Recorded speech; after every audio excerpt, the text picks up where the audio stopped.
ओम नमः शिवाय। जय बाबा बर्फानी। भूखे को अन्न, प्यासे को पानी, तू है बड़ा दानी। जय बाबा बर्फानी, जय बाबा बर्फानी। प्रिय भक्तजनों, आपको अमरनाथ यात्रा के बारे में तो पता ही होगा। हर साल जून के आखिर में अमरनाथ यात्रा की शुरुआत होती है और इस यात्रा को लेकर लोगों में बहुत उत्साह होता है। अमरनाथ में बाबा बर्फानी के दर्शन के लिए भक्त पूरे साल इंतजार करते हैं। अमरनाथ बाबा शिव का धाम है।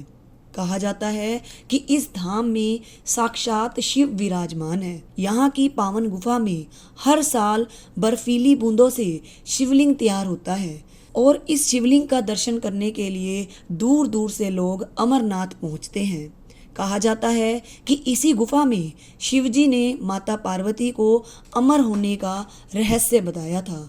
इस गुफा में कबूतरों का एक जोड़ा भी मौजूद है जो अमर हो चुका है। इस जोड़े के दर्शन करने वालों को काफी भाग्यशाली माना जाता है। तो भक्तों, आज हम बाबा अमरनाथ की पवित्र कथा का श्रवण करेंगे।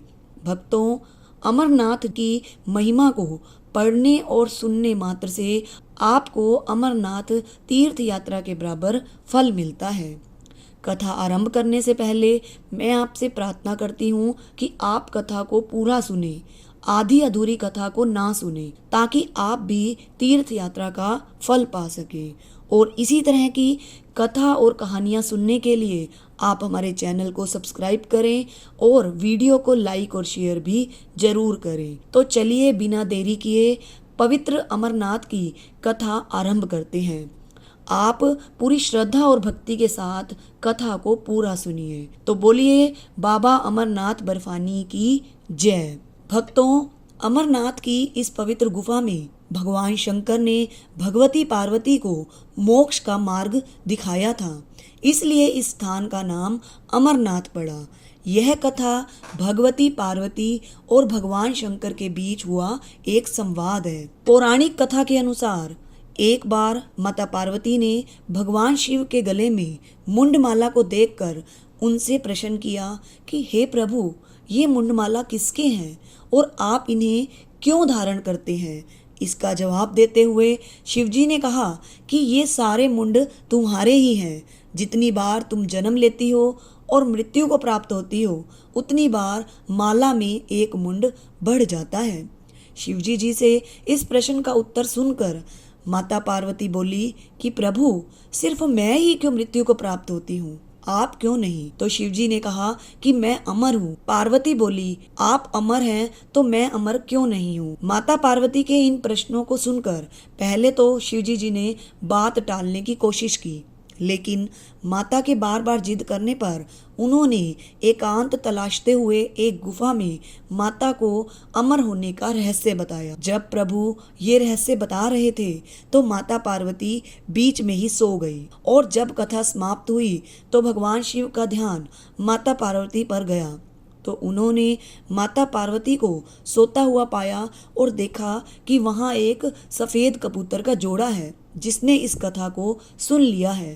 पहले तो शिवजी को बहुत क्रोध आया, लेकिन तभी दोनों कबूतर महादेव के पास आकर बोले, अगर आप हमें क्रोध की अग्नि में भस्म कर देंगे तो आपकी ये कथा झूठी हो जाएगी, क्योंकि हमने ये पूरी कथा सुन ली है। दोनों कबूतरों की बात सुनने के बाद शिवजी जी का क्रोध शांत हुआ और उन्होंने दोनों कबूतरों को ये वरदान दे दिया कि आज से तुम दोनों इस स्थान पर शिव और पार्वती के प्रतीक के रूप में रहोगे। जिस व्यक्ति को तुम्हारे दर्शन हो जाएंगे उसका जीवन सफल हो जाएगा। इन कबूतरों के दर्शन को साक्षात शिव और पार्वती के दर्शन के समान माना जाता है। एक मान्यता के अनुसार अमरनाथ गुफा के अंदर हिम रूपी शिवलिंग के दर्शन मात्र से ही व्यक्ति को 23 पवित्र तीर्थों के पुण्य के बराबर पुण्य की प्राप्ति होती है। कहते हैं कि आज भी इन दोनों कबूतरों का दर्शन भक्तों को यहाँ प्राप्त होता है। इस तरह से यह गुफा अमर कथा की साक्षी हो गई और इसका नाम अमरनाथ गुफा के नाम से प्रसिद्ध हो गया। बोलिए बाबा बर्फानी की जय। तो अगर वीडियो आपको पसंद आई हो तो वीडियो को लाइक कीजिए और शेयर कीजिए। धन्यवाद।